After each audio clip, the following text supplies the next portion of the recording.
നമസ്കാരം. Big Boss Malayalam season 7 episode 10ന്റെ review ആണ്.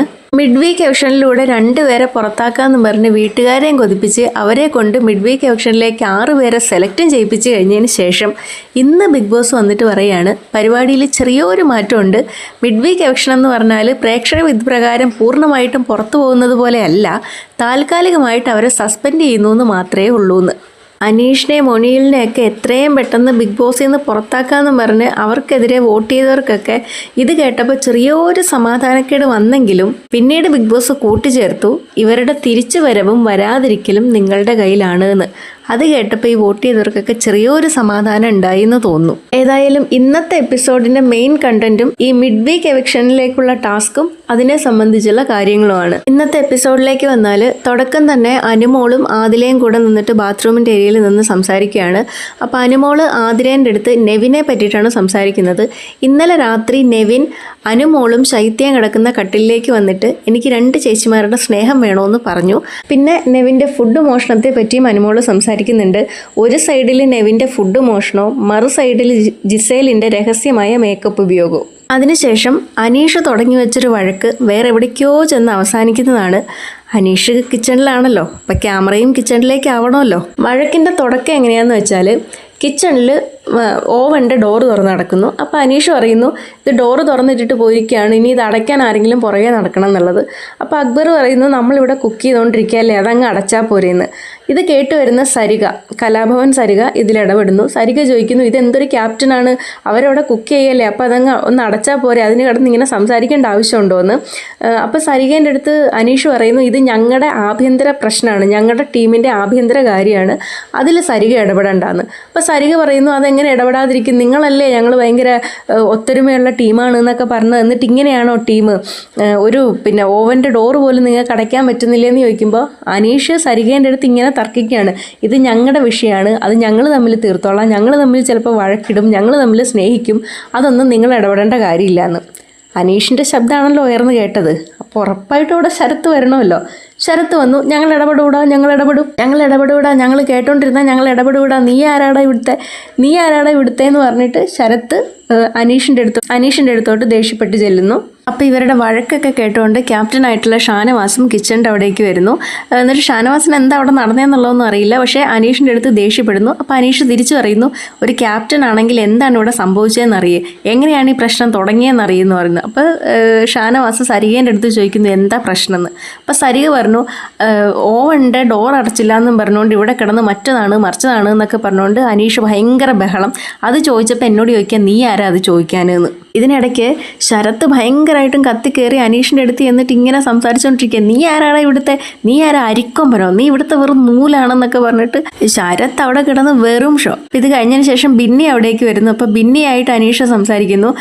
അപ്പോൾ ബിന്നി പറയുന്നു, വിശന്നിട്ടാണ് ഇവിടെ വന്ന് നിൽക്കുന്നതെന്ന് പറയുമ്പോൾ ദേഷ്യത്തിൽ അനീഷ് തിരിച്ചു പറയാണ്, വിശന്നിട്ടാണെങ്കിൽ പോയി വായു ഭക്ഷിച്ചോളാം. അപ്പോൾ ബിന്നി പറയുന്നു, വായു ഭക്ഷിക്കാനാണെങ്കിൽ നിങ്ങൾ ഈ അടുക്കളയിൽ നിന്ന് ഇപ്പം ഇറങ്ങണം, ഞങ്ങൾക്ക് ഭക്ഷണം ഉണ്ടാക്കി തരാനാണ് നിങ്ങൾ അവിടെ നിർത്തിയിരിക്കുന്നത്, വായു ഭക്ഷിക്കാൻ പറഞ്ഞു കഴിഞ്ഞാൽ നിങ്ങൾ ഇപ്പം തന്നെ അവിടെ നിന്ന് ഇറങ്ങണമെന്ന് പറഞ്ഞു. അങ്ങനെ ആ അടുക്കളേൻ്റെ ഏരിയയിലുള്ള ഒച്ചയും ബഹളമൊക്കെ കഴിഞ്ഞിട്ട് ഷാനവാസും ബിന്നിയും ശാരികയൊക്കെ കൂടെ ഒരു സൈഡിൽ മാറിയിരിക്കുകയാണ്. എന്നിട്ട് ഷാനവാസ് പറയാണ്, ഈ അനീഷിൻ്റെ വിചാരം ക്യാപ്റ്റൻ ആയിക്കഴിഞ്ഞാൽ അവിടെ ബഹളം ഉണ്ടാക്കണമെന്നുള്ളതാണ് എന്ന്. അപ്പോൾ ബിന്നി പറയുന്നു, അവരവിടെ നിന്ന് സംസാരിച്ച് ആ ഭക്ഷണത്തിൽ മുഴുവനും തുപ്പലും വീഴുമെന്ന്.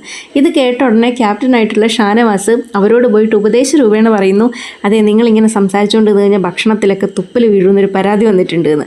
ഇത് അക്ബറിന് പിടിച്ചില്ല. എന്നാൽ ഞങ്ങൾ ഇവിടെ സംസാരിച്ചുകൊണ്ടേ നിന്ന് ഭക്ഷണം ഉണ്ടാക്കുകയുള്ളൂ എന്ന് അക്ബർ.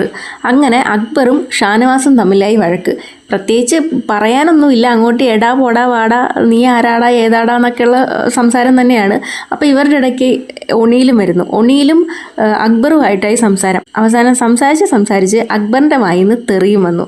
അപ്പോൾ അക്ബർ തെറി വിളിച്ചു എന്ന് പറഞ്ഞിട്ട് ഷാനവാസും ഒണിയിലും കൂടെ ക്യാമറ നോക്കിയിട്ട് കംപ്ലയിൻറ്റ് ചെയ്യുന്നു, ഇതാദ്യമായിട്ടല്ല വിളിക്കുന്നത്, ഇതിന് മുമ്പും പലരെയും തെറി വിളിച്ചിട്ടുണ്ട്, ഇത് കംപ്ലയിൻ്റ് ആയിട്ട് സ്വീകരിക്കണമെന്ന് പറഞ്ഞുകൊണ്ട് ഇവർ രണ്ടുപേരും ബിഗ് ബോസിൻ്റെ അടുത്ത് കംപ്ലയിൻറ്റ് ചെയ്യുന്നു. അപ്പോൾ ഷാനവാസ് അക്ബറിനെതിരെ സംസാരിക്കുന്നത് കണ്ടിട്ട് അക്ബറിനെ രക്ഷിക്കാൻ വേണ്ടിയിട്ട് ശരത്ത് ചാടി വീഴുന്നു. അവസാനം ഷാനവാസും ശരത്തും കൂടിയായി. ഈ പ്രത്യേകിച്ച് കാരണങ്ങളൊന്നും പറയുന്നില്ല കേട്ടോ, ഈ സ്ഥിരം എടാ പോടാ, നീ ഏതാടാ, നീ ആരാടാ, ഇതൊക്കെ തന്നെ ഉള്ളൂ സ്ഥിരം ഇവരുടെ വഴക്ക്. അതിനുശേഷം പിന്നെ അക്ബറിനെയും ശരത്തിനെയാണ് കാണിക്കുന്നത്. അവർ പുറത്തിരുന്ന് ഇങ്ങനെ സംസാരിക്കുകയാണ്.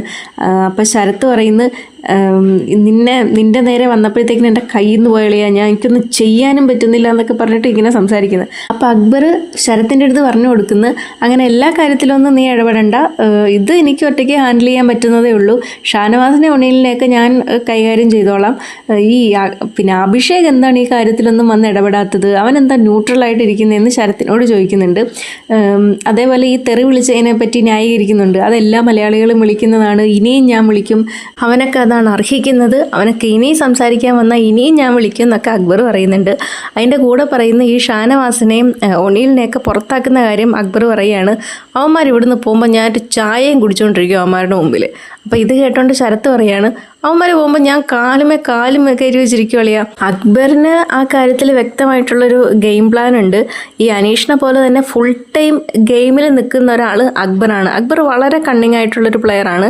പക്ഷെ ശരത്ത് അങ്ങനെയല്ല. ശരത്തിന് അങ്ങനെ ഒരു പ്രത്യേക സ്ട്രാറ്റജിയോ എല്ലാ വിഷയത്തിലും ഒരേപോലെ ഇടപെടുന്നതോ അങ്ങനൊന്നും ശരത്തല്ല. ശരത്തിനെ പറ്റി പറയുകയാണെങ്കിൽ ശരത്തൊരു ലോലനാണെന്ന് പറയാം. വെറുതെ ഇങ്ങനെ ഈ ഒച്ചയും ബഹളം ഉണ്ടാക്കി കാര്യകാരണം ഒന്നും ബോധിപ്പിക്കണമെന്നൊന്നുമില്ല.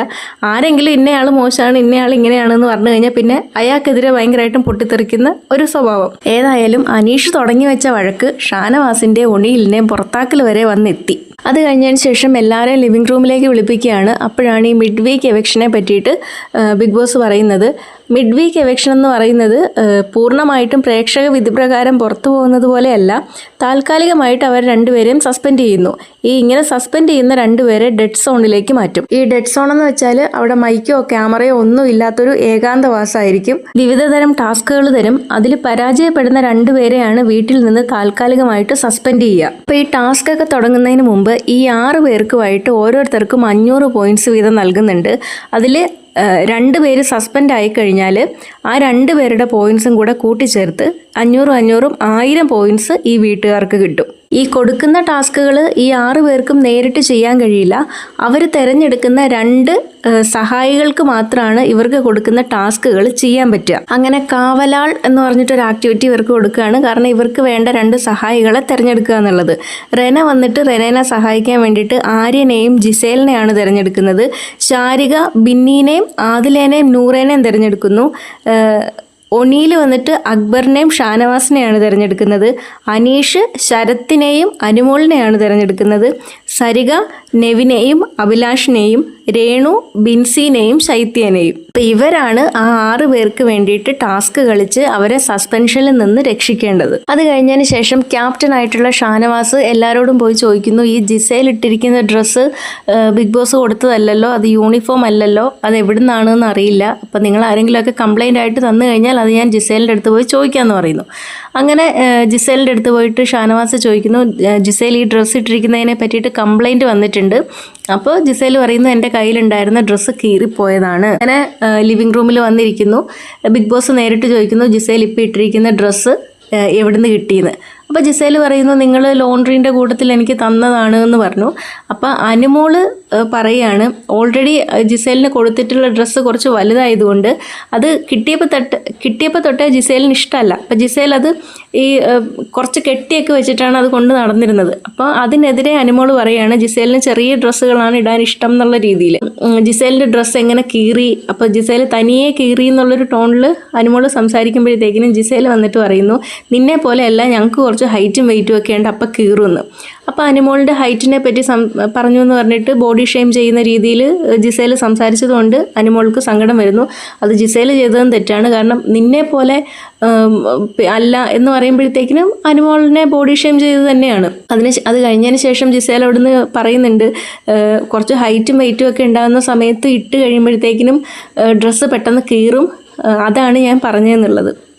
അങ്ങനെ അനുമോള് പോയിട്ട് കരയുന്നുണ്ട്.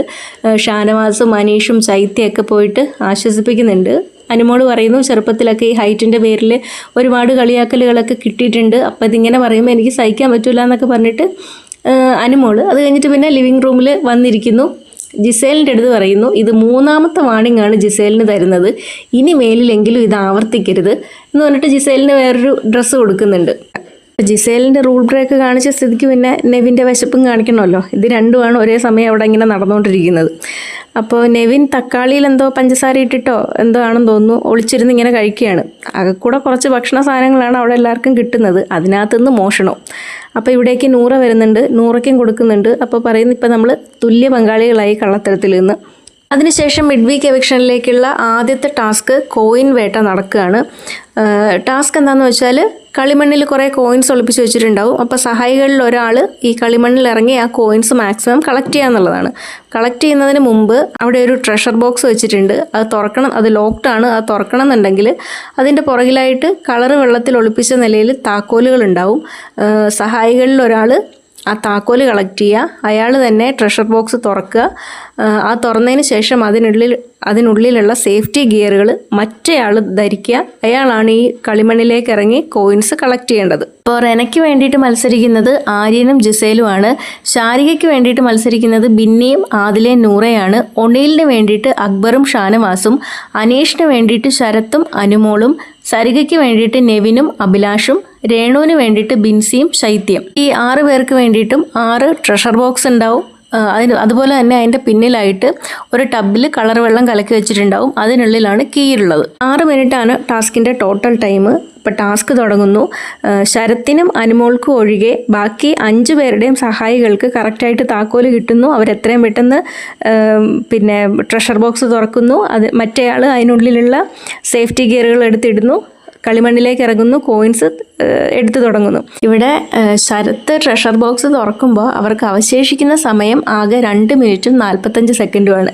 അത് തുറന്ന ഉടനെ അനുമോൾ ഈ സേഫ്റ്റി ഗിയറൊന്നും എടുത്തിടാതെ കളിമണ്ണിലേക്ക് എടുത്ത് ചാടുമ്പോൾ അനീഷ് വന്ന് പറയുന്നു അത് പറ്റില്ല, റൂള് കറക്റ്റായിട്ട് നിങ്ങൾ ഇത് പാലിക്കണം, അതൊക്കെ ഇട്ടിട്ട് തന്നെ ഇറങ്ങിയാൽ മതി എന്ന് പറഞ്ഞു. ഇതൊക്കെ കൂടെ കഴിഞ്ഞിറങ്ങിയ സമയത്ത് ആകെ 3 കോയിൻസാണ് അവർക്ക് കളക്ട് ചെയ്യാൻ പറ്റുന്നത്. അങ്ങനെ ടാസ്ക് കഴിയുന്നു. ഏറ്റവും കൂടുതൽ കോയിൻസ് കളക്ട് ചെയ്തിട്ടുള്ളത് റെനയാണ്, 15 കോയിൻസ്. അതുകൊണ്ട് തന്നെ റെനയ്ക്കാണ് ഫസ്റ്റ് പൊസിഷൻ, 6 പോയിൻറ്റ്സ്. രണ്ടാമത് സരികയാണ്. സരിക 14 കോയിൻസ് കളക്ട് ചെയ്തു, അതുകൊണ്ട് സരികയ്ക്ക് 5 points. Renu 13 coins, 4 points. Oneal 12 coins, 3 points. Sarika 9 coins collect ചെയ്തു, 2 പോയിൻറ്റ്സ്. അനീഷ് 3 കോയിൻസ് കളക്ട് ചെയ്തു, 1 പോയിൻറ്റ്. ഇത് കഴിഞ്ഞതിന് ശേഷം ഈ രേണുവും ശാരികയും കൂടി ഇരുന്ന് സംസാരിക്കുന്നതാണ് കാണിക്കുന്നത്. അക്ബറിനെ പറ്റിയിട്ടാണ് സംസാരിക്കുന്നത്. അക്ബറിനൊരു പണി ലാലേട്ടൻ കൊടുത്തിരുന്നല്ലോ, രേണുവിനെ സെപ്റ്റിക് ടാങ്ക് എന്ന് വിളിച്ചത് കൊണ്ട് ഈ ഒരാഴ്ച കൊണ്ട് രേണുവിനെ കൊണ്ട് നല്ലത് പറയിപ്പിക്കണം. അപ്പോൾ ശാരിക രേണുവിൻ്റെ അടുത്ത് പറയാണ്, ഞാനായിരുന്നെങ്കിൽ ക്ഷമിക്കത്തൊന്നുമില്ല, അതിനിപ്പോൾ എന്ത് പറഞ്ഞെന്ന് പറഞ്ഞാലും എന്നെയാണ് അങ്ങനെ വിളിച്ചതെന്നുണ്ടെങ്കിൽ ഞാൻ ക്ഷമിക്കത്തൊന്നുമില്ല എന്ന് പറഞ്ഞുകൊണ്ട് രേണുവിനെ ശാരിക കുറേ മോട്ടിവേറ്റും ചെയ്യുന്നുണ്ട്. ശാരിക തന്നെ പറയുന്നു ഇതൊക്കെ പറയുന്നതുകൊണ്ട് എരുതിയിൽ എണ്ണ ഒഴിക്കുകയാണെന്ന് വിചാരിക്കല്ലേ എന്ന് പറഞ്ഞിട്ട് പറയുന്നു. അത് കഴിഞ്ഞതിന് ശേഷം അക്ബർ ഒരു ഹാർട്ട് ഷേപ്പിലുള്ള ചപ്പാത്തിയൊക്കെ ഉണ്ടായിക്കൊണ്ടുവന്ന് രേണുവിനെ കൊണ്ട് നല്ലത് പറയിപ്പിക്കാനായിട്ട് ശ്രമിക്കുന്നു. അപ്പോൾ ശാരിക പറഞ്ഞത് മനസ്സിലുണ്ടല്ലോ. അപ്പോൾ രേണു പറയുന്നു ഇല്ല ഞാൻ ക്ഷമിക്കത്തില്ല, എന്ത് തന്നാലും ഞാൻ ക്ഷമിക്കത്തില്ല എന്ന് പറയുന്നു. ഇത് ഭക്ഷണ സാധനം ആയതുകൊണ്ട് കഴിക്കാതിരിക്കുന്നില്ല എന്നും പറഞ്ഞ് ആ ഹാർട്ട് ഷേപ്പിൽ ഉണ്ടാക്കിയിട്ടുള്ള ചപ്പാത്തി എല്ലാവർക്കുമായിട്ട് ഇങ്ങനെ വീതിച്ചു കൊടുക്കുന്നു. അതിനകത്തുനിന്ന് രേണുവും കഴിക്കുന്നു. ഇത്രയൊക്കെയാണ് ഇന്നത്തെ എപ്പിസോഡിൽ ഉണ്ടായിരുന്നത്.